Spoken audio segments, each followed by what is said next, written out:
Camera one's rolling. It's those awkward moments that I love.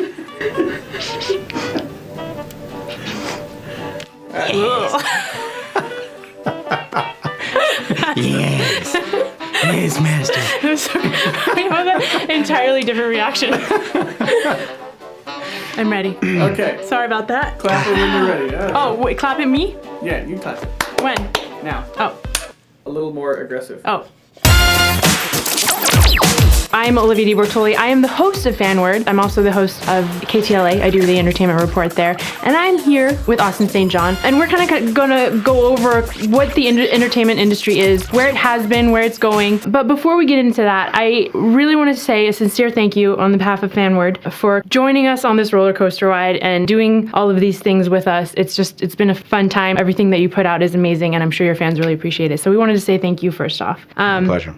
Now let's get into it a little bit. The entertainment industry, I heard that you are kind of going in a different direction. Tell me about it a little bit. I started off in the 90s. Off the top, biggest change between then and now is film versus digital. It was a game changer for so many people. I mean, now you don't have to be Scorsese or Michael Bay. You can pick up your iPhone and go shoot a movie, color correct it, give it a score, and you've got something that can go out and win an award. After being gone from the industry for 20 years, I realized I've always been kind of a rebel without a cause. I mean, my owner at the time made $1 billion off of me in the first year, and I was like, screw you, buddy, you know, I'm having trouble buying groceries, I'm out of here. When I came back, I didn't want to be beholden to another big dog with a lot of money. How many of you are tired of working for the guy with all the money? Screw the guy, if you know what I mean. So it was kind of one of those things where I decided I'm going to pick and choose who I'm going to work with. So that takes me out of like the regular audition market, which is a sacrifice, but on the upside, it allows me to focus on what I want to, and it takes a little longer. And since I've been back, I've got 3 indie films, I've shot a TV series, I've got 2 films slated for next year under my terms. What I'm used to and what I've seen is the traditional,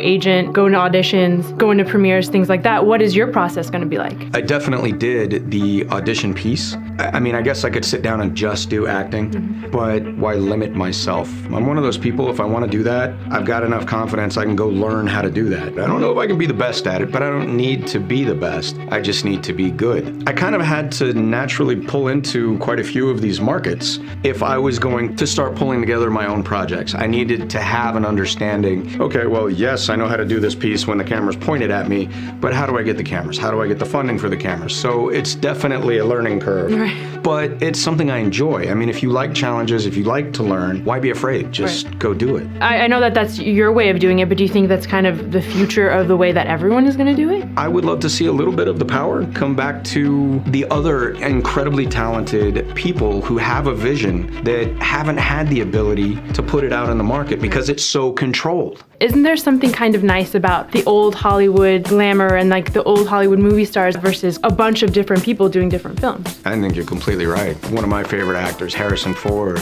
Sean Connery. Yeah, it's just Connery.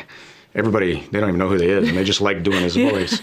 And Connery. I think that there's a nostalgia, but it's kind of funny now because you go and do that and then you see all the glitz and the glamour magazines, and it's kind of funny because Hollywood is not all glamour. I've been on that side of it, and it's a lot of hard work. They're making big money, but they've earned it. It is kind of special. It's like, you can go out and have a really good meal at the shop around the corner. Yeah. Or you can go to like the reservations only, 5 stars.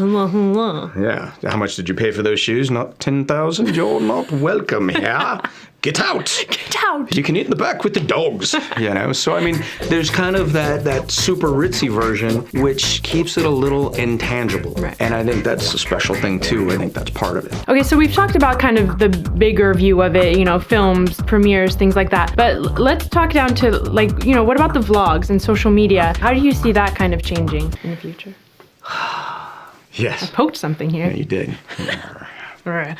Trying to stay in control. Scoot over. Got it. Over a little bit. More specifically, we love working with you, but why are you working with Fanward and a little vlog company that we are? Number one, I would love to see social media burn down to the ground forever, but it's a necessary evil, right? Right. Yeah. I know lots of guys in the film industry who have notoriety, and man, they're every 30 minutes. Look at me. This is my cereal.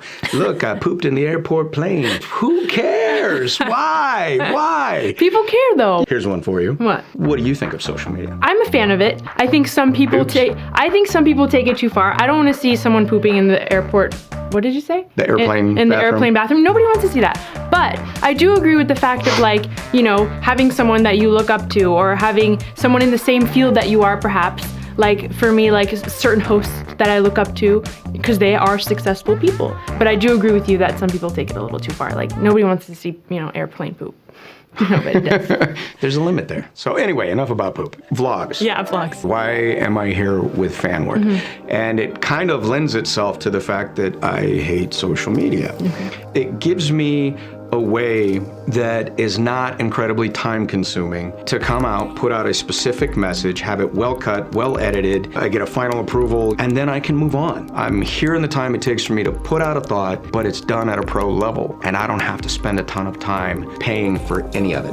But a lot of people blog. This is just a video version of that moves much faster. And it's more interesting. Especially because we're here. Especially because I have pink hair. Let's be honest. Yes. Final thought, where do you think this whole entertainment industry is going in the next 10 to 15 years? I think we're still going to have these special pieces. The big industry, you know, your Warner Brothers, Hasbro, those guys are going to continue to put out. And you still have, you know, the legends out there doing what they do.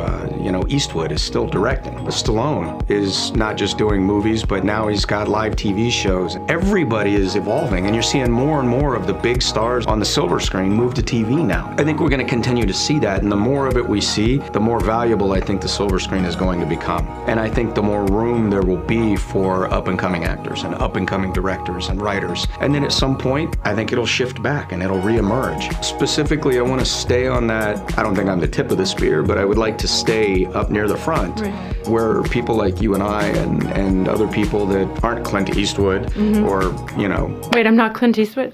Thank God. You look great for your age, Clint. You're doing amazing. It's the Botox. I gotta get some of that.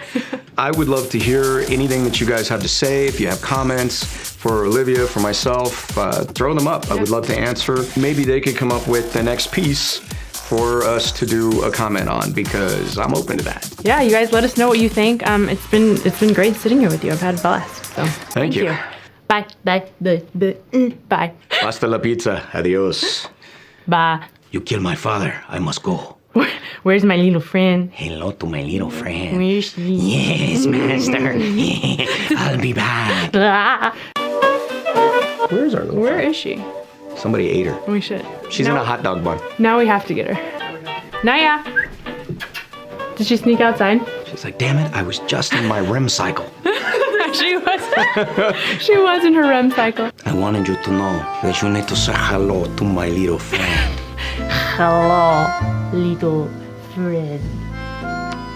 And now we can go, okay? Okay? Okay.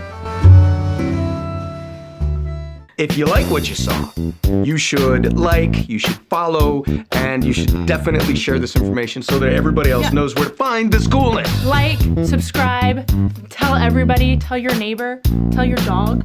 Call the dog. The dog needs to know. We need a better dog audience. What? Seriously.